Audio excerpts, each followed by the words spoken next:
Hello and welcome to World Watch on Oweleke TV. I am Antonia Nwokolo. The U.S. Senate has approved a $95 billion foreign aid package that includes military support for Ukraine, Israel, and Taiwan. President Joe Biden is expected to sign the legislation into law on Wednesday. The Senate on Tuesday evening backed the measure passed by the U.S. House of Representatives on Saturday. It includes $61 billion in military aid for Ukraine, which the Pentagon says can start being delivered to the war-torn nation within days. It passed in a bipartisan vote of 79 to 18.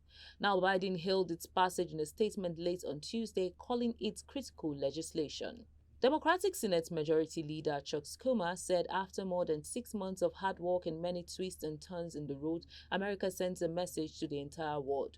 Reacting to the vote, Ukrainian President Volodymyr Zelensky said it reinforces America's role as a beacon of democracy and leader of the free world.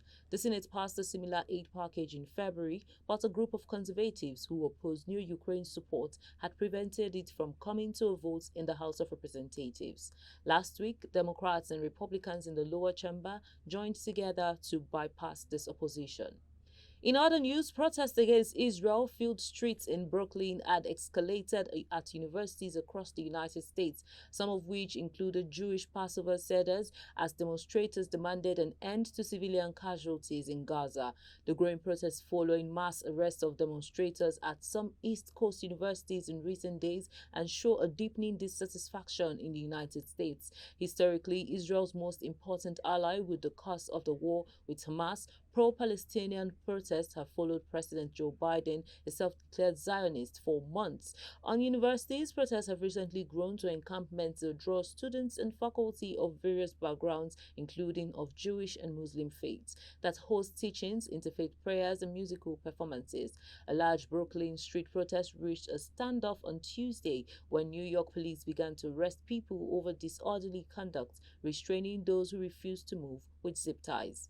And now Baltimore has sued the operators of the container ship that hit and destroyed one of the U.S. city's main bridges last month, killing 6 people. The city says the Dali was clearly unseaworthy and accuses its owners and manager of negligence. The ship's Singapore-based owner and manager have already asked a court to limit their liability. The region is reeling from its closure of its busiest maritime transit port after the span collapsed on 26 March. None of this should have happened, attorneys representing the Baltimore mayor and city council argued in a federal lawsuit.